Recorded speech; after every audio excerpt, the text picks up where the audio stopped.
जय श्री राम दर्शकों, आपका अपने चैनल बंगलामुखी ज्योतिष केंद्र में हार्दिक स्वागत है, अभिनंदन है। कैसे हो आप लोग? श्री हरि से यही प्रार्थना है, यही कामना है, आप सभी स्वस्थ होंगे, खुशहाल होंगे।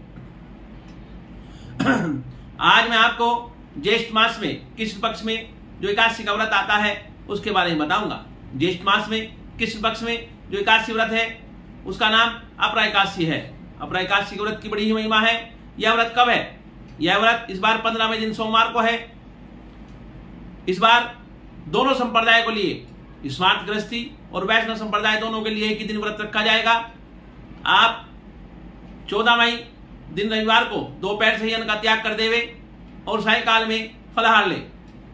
15 तारीख को 15 मई दिन सोमवार को प्रातःकाल ब्रह्म मुहूर्त में, हो सके ब्रह्म मुहूर्त में उठने के बाद में आप स्नान करें।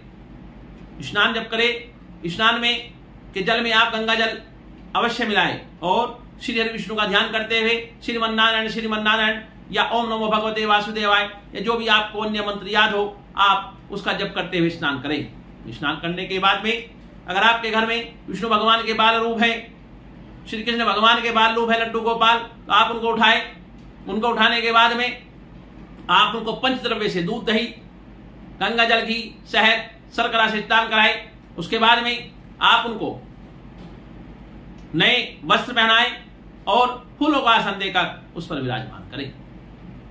उनको चंदन का तिलक करें, सोम चंदन का तिलक लगाए और उसके बाद में आप थोड़ा सा गंगा जल में मिलाकर अपनी आसन पर छिड़के ओम ऐ पवित्रो पवित्रो वा सर्वास्ताम गतोपेश्वर ते पुण्यकाक्षे वाहवत्रम शुचि। आप जल छिड़कने के बाद में आप 3 बार आचमन करें, ओम केशवाय नमः, ओम नारायण नमः, ओम माधवाय नमः। उसके बाद में आप हाथ धो, हस्तम प्रक्षाल्य, हाथ धोने के बाद में हाथ के ऊपर आप थोड़ा सा गंगा जल, सफेद तिल और कुछ दक्षिणा लेकर संकल्प ले। 3 बार बोले ओम विष्णु ओम विष्णु ओम विष्णु ओम विष्णु, विष्णु विष्णु विष्णु कहकर 3 बार बोले मेरा ये नाम है, मेरा ये गोत्र है, मैं आज अपरा एकादशी का व्रत करने का संकल्प लेता हूं या लेती हूं, ऐसा कहकर वह जल, तिल और दक्षिणा विष्णु भगवान के चरणों में अर्पण कर देवे।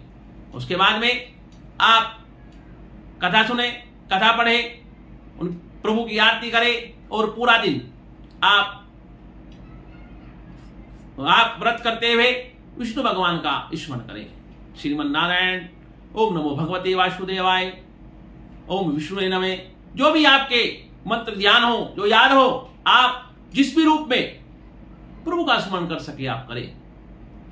उसके बाद में रात्रि काल में जागरण करें और प्रातः काल में 16 तारीख दिन सोमवार को, दिन मंगलवार को इसका पालन होगा। पालन करने का समय है 16 मई दिन मंगलवार को प्रातःकाल 6:41 से 8:13 के मध्य व्रत का पालन होगा। व्रत के पालन में भी आप किसी ब्राह्मण को घर में बुलाए, उसको चावल का भोजन, चावल, खिचड़ी आदि बनाकर आप गाय का भोजन निकाले, पक्षी का निकाले, श्वान का निकाले और ब्राह्मण को भोजन कराने के बाद में उनके चरण स्पर्श करके उनका आशीर्वाद ग्रहण करें, उनको दक्षिणा देकर विदा करें और फिर उसके बाद में सोम व्रत का पालन करें। इस व्रत में आप विष्णु सहस्र नाम का अगर आप किसी ब्राह्मण से पाठ कराते हो तो आपके घर में मां लक्ष्मी का वास होगा। अगर आप विष्णु सहस्र नाम का पाठ स्वयं कर सकते हो तो आप स्वयं पाठ करें, अन्यथा किसी योग्य ब्राह्मण से कराए। और अगर आप ब्राह्मण से कराने में भी समर्थ नहीं है, असमर्थ है, तो आप मोबाइल में आप विष्णु सहस्र नाम का पाठ चलाएं।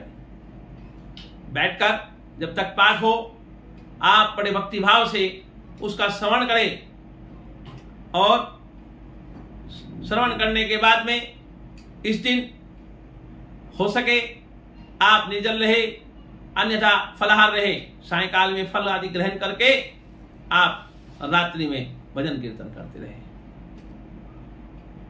एकादशी के व्रत की महिमा बहुत ही विलक्षण है। एकादशी के व्रत से विष्णु भगवान आपको अपने धाम में बुलाते हैं।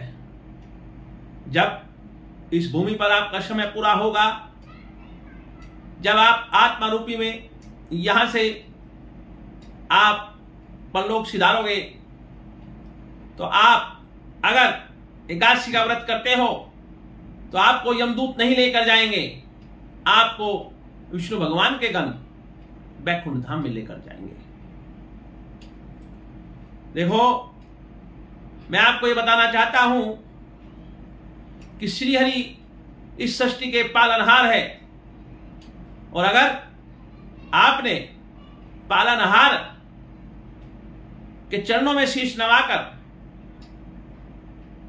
मिथ्या भाव छोड़कर, छल कपट छोड़कर सरलता से प्रभु का भजन किया, तो वे आपका अवश्य ध्यान करेंगे। जैसे द्रौपदी की लाज विष्णु भगवान ने, श्री कृष्ण भगवान ने भरे दरबार में बचाई थी, ऐसे ही हम मनुष्यों की लाज भी बचाएंगे। अगर हम कर्ज से घिरे हुए हैं, हम दुख से घिरे हुए हैं, हम किसी परेशानी से घिरे हुए हैं, घर में कलेश से परेशान हैं, तो अगर आप नारायण से जुड़ गए तो आपको घर के अंदर मां लक्ष्मी का वास होगा, मां सरस्वती का वास होगा, और आपके घर में आंख आनंदी आएगी। एकादशी माता बहुत ही पुण्य देने वाली माता है। एकादशी का व्रत करने से मनुष्यों के सभी पाप भस्म होते हैं और पुण्य की प्राप्ति होती है। इस बार, इससे अगली बार शुक्ल पक्ष में भीमसेनी एकादशी आएगी, उसके बारे में भी मैं आपको समय से पहले ही वीडियो अपलोड कर दूंगा, आप उसे देख लेना। और उस व्रत की महिमा भी बहुत ही अलौकिक है। उस व्रत के प्रभाव से पूरे वर्ष में एक बार ही व्रत करने से आपको पूरी एकादशियों का, पूरे वर्ष की एकादशियों का फल मिल जाता है।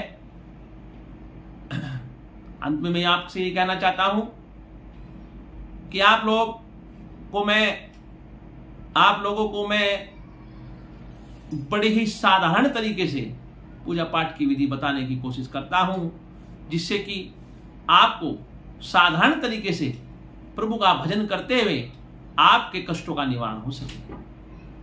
धन्यवाद। जय श्री राम।